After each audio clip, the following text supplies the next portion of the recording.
Okay, when I was in my teenage years, I went to a movie called Fantasia 1. It was produced by Walt Disney, and I suddenly realized that I was kind of unique in that, like Walt Disney, when I heard good music and shut my eyes, I saw colors and shapes. In the first part of Walt Disney's Fantasia, the first beginning of it, the symphony orchestra is playing. It's well-lit stage. You see all the brass and the violins and everything else, and the beautiful music is going on. The conductor is waving his baton. And the light gets dimmer and dimmer and dimmer until finally the screen is black. And there's nothing there but the music. And it's a black screen, and then all of a sudden there's a bloop, bloop, bloop. Little colors and flashes and masses of color begin to appear in coordination with the music. Mm-hmm. And this is essentially what synesthesia is. You're converting one sensory input, which is acoustic, into another sensory input, which is visual. And when you think about it, that's not really too bizarre because they're both electromagnetic vibrations. It just depends on how frequent they are. If you've got a very low frequency tone, it's going to be a bass note. If you've got a high frequency tone, it's high, tenor, soprano. Mm-hmm. And you could say the same thing about color. If you have a low frequency color, it's going to be reds and warm colors. If you go through the color spectrum, the higher the frequency gets, the colors change. So really the two are related. They're very similar. And about 10% of people have some synesthesia. Yes. I was aware of it when I first saw Walt Disney's Fantasia. Unfortunately, in order to sell it, he had to put Mickey Mouse doing Sorcerer's Apprentice and fat pink hippos and two toes dancing to Waltz of the Hours or Dance of the Hours. But the idea is that you can convert one sensory input to another, and you can cross them. And when I go to a concert, I shut my eyes. My wife thinks I'm asleep, but I'm not. I'm watching the music. And it adds a tremendous amount to my appreciation of the music. I've met several people who were musicians and played in symphonies that when they saw my paintings said, "Oh, you have synesthesia." Wagner had synesthesia, and when he wrote all that Nazi music, he was visualizing it as colors and shapes as well as the music. So it's a mental change that occurs that really helps you appreciate music. Now, when I do a painting, I'll sit down and I'll turn on my music player, my DVD, and listen to it many times over. And sometimes I listen with my eyes shut and try and see the colors and shapes that are popping up. And then eventually I'll kind of scribble and doodle while I'm listening to the music. You have your book here? Yeah. And bring one of the cartoon things there. And I'll do a little scribble on it, and I'll keep changing that and varying it, and I'll listen to the music over and over again. And then eventually I'll do what I call a cartoon, like this, and I'll change it and vary it. The idea of the cartoon is that I can amend it, it's no problem, but I use this as a reference, and I change it a lot as I go along. Then here's another one I did, the same thing. I can't remember. I think this one was the trumpet volontaire. But then I'll eventually get my canvas out or whatever I'm painting on and transfer my ideas from the cartoon to the canvas, and I'll start painting. I use acrylic because I change things so much. I've only done a couple watercolor musical abstracts. That's difficult because I change them so much while I'm painting, and what I may finish with, it may not look at all like my cartoon or what I started with. So it varies a lot.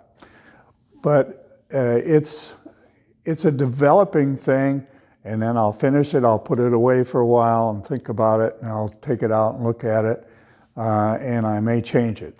Shapes and everything? No, It does vary. because you have the sound input coming in your ears, and it has to pass through your brain, and your brain is modifying and amending that depending on your mood and your feeling at that particular time. And when somebody comes into a gallery like this and looks at that, they say, well, that doesn't look like Moonlight Sonata to me. No, it probably doesn't. And it may not look like Moonlight Sonata looks for me today, but it did when I painted it. And it's a momentary visual thing, and it varies.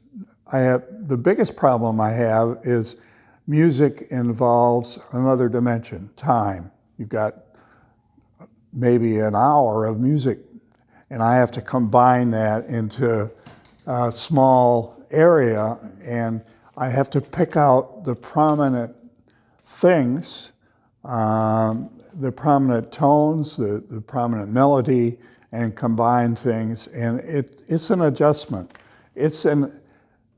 I call them musical abstracts, and if you want to talk about different genres of art, you've got realistic art, where you're acting like a camera, or you've got impressionistic art, where the artist is putting a lot into his feeling about the painting, and then you've got abstract art, which is pure from the brain of the artist. Well, this is not really abstract because I'm using an input from the music. So it's really more impressionistic than it is abstract.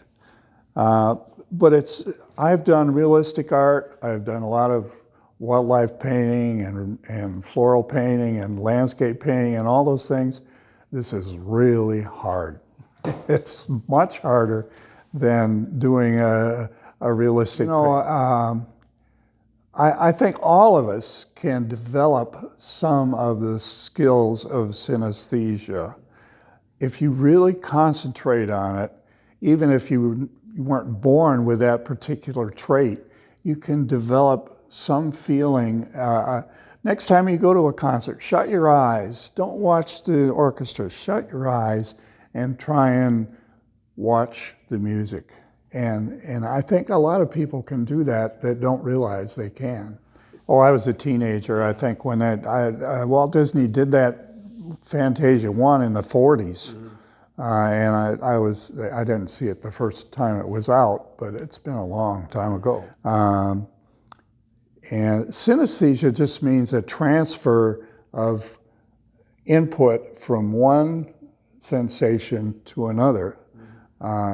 If you think of anesthesia, that means no feeling, and this is simply a transfer. And it really isn't a total transfer because you're combining them. But it's very difficult, but it adds a lot to my appreciation of music. And I'm not a musician. I don't play anything. I don't even read music well. And it's just that I like music, and it's part of living.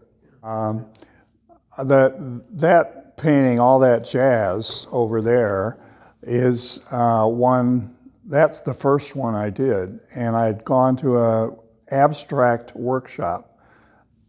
I went there by mistake. I didn't know it was going to be an abstract workshop.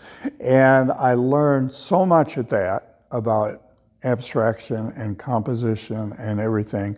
And that was the first time I did an abstract, and I did it to music. It's been about 6 years. Can I walk around and show you some things?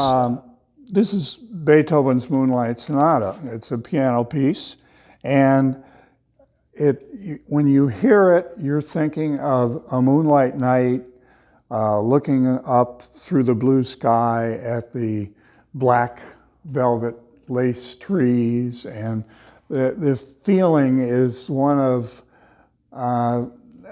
sort of intimacy and solitude at the same time.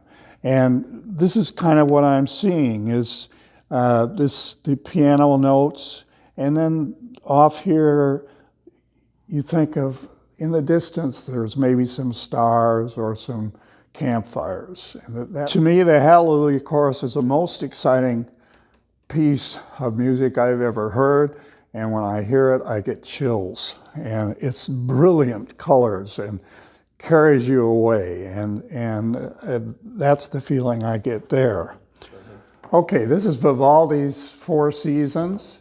And if you listen to all of the Four Seasons, the basic music is very similar to all of the Four Seasons: spring, summer, fall, and winter. And essentially what I did is took the same music and just converted them, mostly with colors, to the different seasons. But again, Vivaldi is this constant pulsating music. So that was Vivaldi. Let's go. Okay, this is Trumpet Volontaire.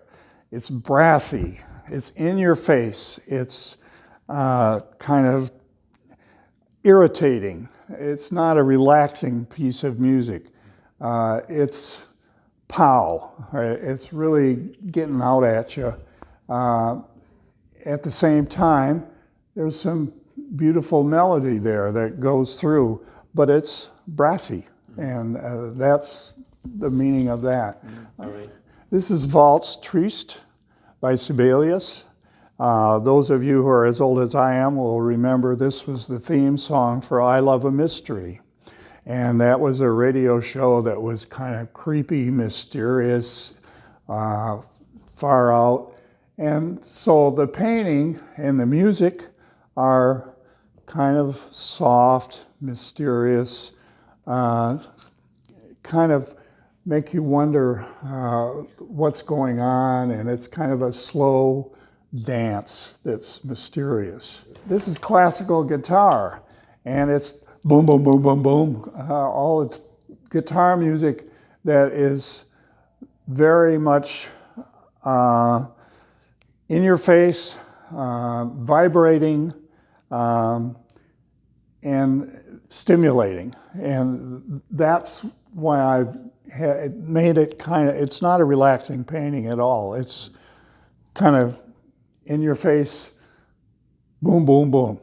So. Well, a guitar is a percussive instrument, isn't that's it? right. Like a piano. So, okay. So, thank you, Roger. Well, thank you for having me, Barry. Wonderful show. Thank you for having me here. All right.